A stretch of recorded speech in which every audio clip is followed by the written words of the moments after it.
contexto geral da vida cotidiana, as mulheres vivem inúmeros pequenos privilégios que os homens não desfrutam. Costuma dizer, é uma minoria barulhenta contra uma maioria descansada, acomodada, confortável. Uma dica é, saia de dentro do pote de conserva, povo. Exatamente. Se tem construído, através do movimento feminista, uma ideia de que os homens são diabólicos e as mulheres são angelicais, o que não é verdade.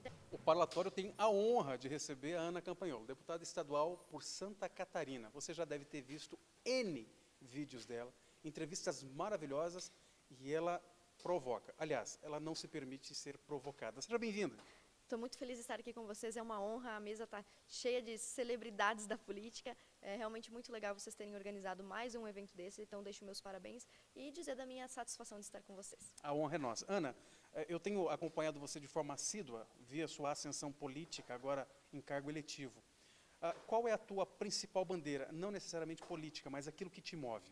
Os dois assuntos que me trouxeram para dentro da política eram assuntos que estavam mais no campo da intelectualidade mesmo. O combate à doutrinação marxista, a qualquer tipo de doutrinação, é um problema do nosso país desde que a educação pública se estabeleceu, e também costumam chamar de antifeminismo, mas na verdade o que eu gostaria de propor é uma nova forma de ver as relações entre homem e mulher que não passa pela ideologia feminista, que passa pela cooperação, pelo amor, uma forma que não é nova, uma forma clássica, mas abandonada já há muito tempo. Essas duas pautas me trouxeram para dentro da política e são as duas principais bandeiras que eu defendo dentro da Assembleia Legislativa de Santa Catarina. É claro que é bastante complicado lidar com esses temas que ideologicamente são sensíveis, são delicados, e há uma dificuldade de transpor o que a gente aprende, o que a gente estuda para a prática política, pela agilidade com que as coisas funcionam, pela dificuldade das negociatas que acontecem, mas a gente está tentando ainda que muito discretamente ser uma política antifeminista. Na verdade, em todo o nosso parlamento, em toda a Assembleia Legislativa de Santa Catarina, nós temos 40 deputados, 5 mulheres, 35 homens, e mesmo entre os homens eu sou a única política declaradamente antifeminista, né, entre todos eles, com esta bandeira, né? Nós temos mais 6 deputados do PSL e temos um deputado liberal lá conosco também, que é o Bruno Souza, mas mesmo assim essa bandeira mesmo de uma família mais conservadora, eu sinto e percebo que sou a representante mais afamada, né? Nós temos um escopo social de conservadores. O brasileiro é conservador. Por que isso não se reflete na política? Haja vista que existe muita narrativa, muito grupo organizado. Por isso também, é natural do conservador ele se preocupar com a sua vida, com a sua família, com o seu emprego, com a sua casa. Não é comum que o conservador seja um militante. Aliás, é até contraditório dizer que existe militância conservadora. Hoje está se formando essa militância como uma espécie de reação mesmo. Mas o comum ao conservador é cuidar da sua vida, preocupar-se com ela e ser até muito cético em relação à política. Não se apegar a personalidades políticas e não se envolver tanto com política.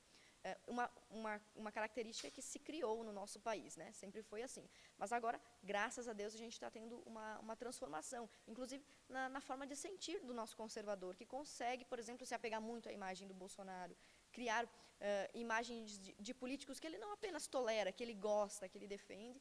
Isso é muito bom, é uma transformação que tem acontecido nos últimos 5 anos, mas não é suficiente. A esquerda, a militância esquerdista, esta sim, uma militância organizada, ela já trabalha há 50, 30 anos com muito afinco. E nós, conservadores, acordamos agora, né, para a importância de atuar politicamente. Então, existem muitas pautas como essas que estão sendo tratadas aqui no parlatório, como a causa da descriminalização do aborto. O brasileiro, no geral, é contra o aborto.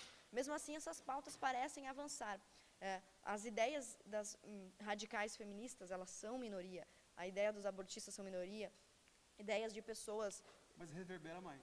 Isso, reverbera mais pela característica do revolucionário. A gente poderia fazer aqui uma dicotomia, né? O conservador, ele é pacífico, ele quer cuidar da sua vida. O revolucionário, ele tem dentro de si uma ânsia de destruir o que está posto, de revolucionar, de transformar. Por isso, ele é mais atuante. É o que a gente costuma dizer, é uma minoria barulhenta contra uma maioria descansada, acomodada, conformada. Uma dica é, saia de dentro do pote de conserva, povo. Exatamente. Ana, eu queria fazer uma provocação contigo, né? E também perguntar, a Simone de Beauvoir, que você estuda, o Sartre, todos esses progressistas, a história desconstruiu, mas ainda a bandeira está levantada. E a gente tem um caso recente, chocante, absurdo, do menino Juan, que não teve, por sua vez, o escopo da mídia. ali reverberando com a necessidade que o caso pedia. Isso também faz parte desse sistema fechado? Nós vamos falar sobre isso em breve aqui no parlatório. A leniência também do sistema judiciário. A minha tese principal, inclusive do livro que eu publiquei, é de que as mulheres vivem, no geral, em condição de privilégio. E sempre viveram em condições privilegiadas. Né? Essa posição ela é um pouco chocante, porque o senso comum abraçou o movimento feminista, mas é o ponto de vista até mesmo de feministas como Camille Paglia, por exemplo, Christina Hoff Sommers, que admitem que a mulher vive em condição de privilégio. As feministas mais radicais não utilizam tanto, né? Não, elas isso aí ignoram. Não é legal ficar falando. Isso aconteceu também no caso do Juanpo, né? E eu vou falar sobre isso. A justiça, a opinião pública é leniente, a mídia é leniente com mulheres, mulheres criminosas e mulheres violentas. Especificamente no caso do menino Juan, a gente sabe que os dados comprovam, as pesquisas comprovam que as maiores perpetradoras de violência contra crianças, e a maioria dos criminosos que matam os próprios filhos são mulheres. Esse dado não é dito, esse dado escondido. Né? Então, as mulheres se têm construído, através do movimento feminista, uma ideia de que os homens são diabólicos e as mulheres são angelicais, o que não é verdade. Até mesmo, para mim, como conservadora, que leio muito a Bíblia, que acredito que existem verdades em cada palavra da Bíblia, as Escrituras dizem que o ser humano é mau, o ser humano é mau, independente de sexo. E não é isso que a gente vê a mídia propagando. Você vê, por exemplo, o caso da clara falsa denunciação, acusação de estupro daquela modelo contra o Neymar, sendo divulgado diariamente. E o caso do menino Juan, completamente esquecido. E olha a gravidade assim, o abismo entre a gravidade de uma situação e outra é enorme. Não tem comparação. O assassinato de uma criança inocente é muito mais grave e esquecido, né? Então, isso é chocante. Não sei como as pessoas não se revoltaram ainda, não fizeram uma passeata pro Juan, como que foi feito pela Marielle, né? É triste. É uma excelente pergunta que a deputada traz nesse momento. O porquê uma vida vale mais que a outra vida, né? E uma dessas vidas totalmente indefesa. Indefesa. Eu vou construir um pouco desse argumento hoje aqui no parlatório, né? Como as mulheres são privilegiadas pela mídia, pelo sistema social, pelo seguro social, pela previdência, pelo sistema judiciário, pelo sistema de saúde.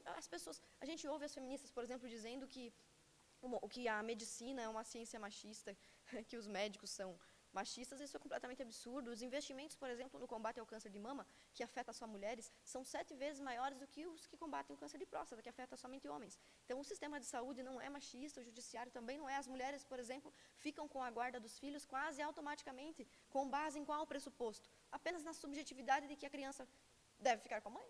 Qual é o fundamento, né? Então, a gente vai falar um pouco sobre isso aqui no parlatório também, sobre alguns privilégios que as mulheres vivem. Isso não quer dizer que todas as mulheres vivem no paraíso. Na verdade, a gente sabe que a maior parte das pessoas vive uma vida difícil de trabalho, de batalha, cada dia tentando matar um leão diferente, que muitas mulheres sofrem violência, ninguém tá tentando... Você não refuta isso? Claro que não. As mulheres são vítimas de violência.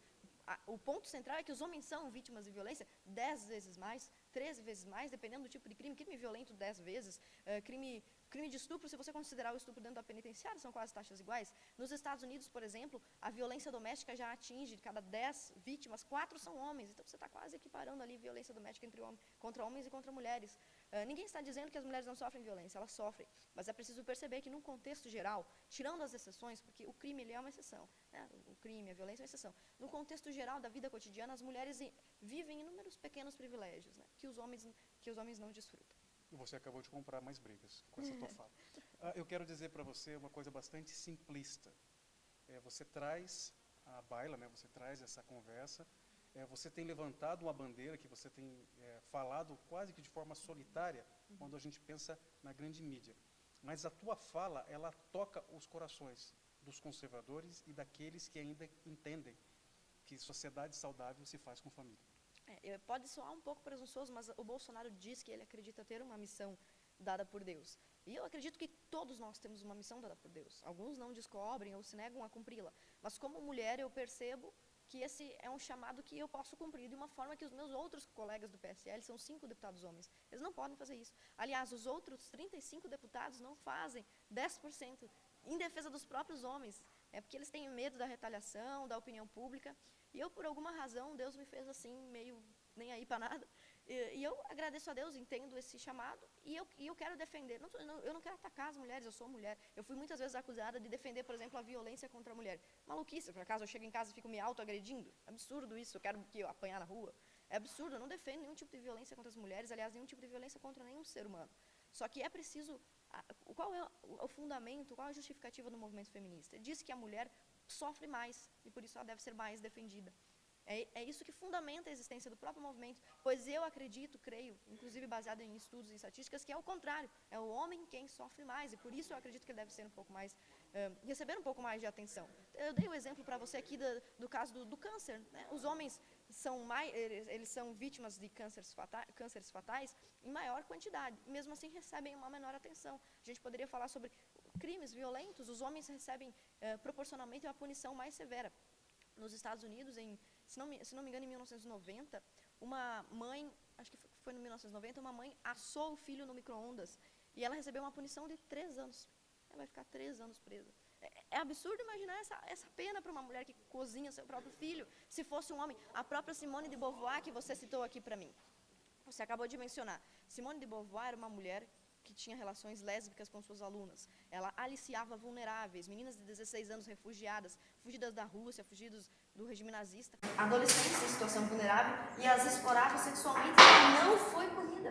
Ela passou a sua vida inteira sem passar um dia na cadeia em virtude disso. Se fosse um homem que fizesse 10% do que Simone de Beauvoir teria feito, ela teria sido punido e condenado pela opinião pública, e isso não acontece com ela. É impressionante as pessoas tratarem Simone como uma pensadora respeitável, uma pensadora respeitável. É uma aliciadora de menores que escreveu alguns livros e que podia ter um talento literário, mas e daí? Se o Maníaco do Parque tivesse um talento literário, nós iríamos ovacioná-lo publicamente? Claro que não. Concordo, agradeço. Obrigado, porque em alguns momentos da história é preciso homens e mulheres que não concordem com essa história. O Oratório Livre agradece a Ana por essa vontade e também desperta você a começar a pensar. Valeu?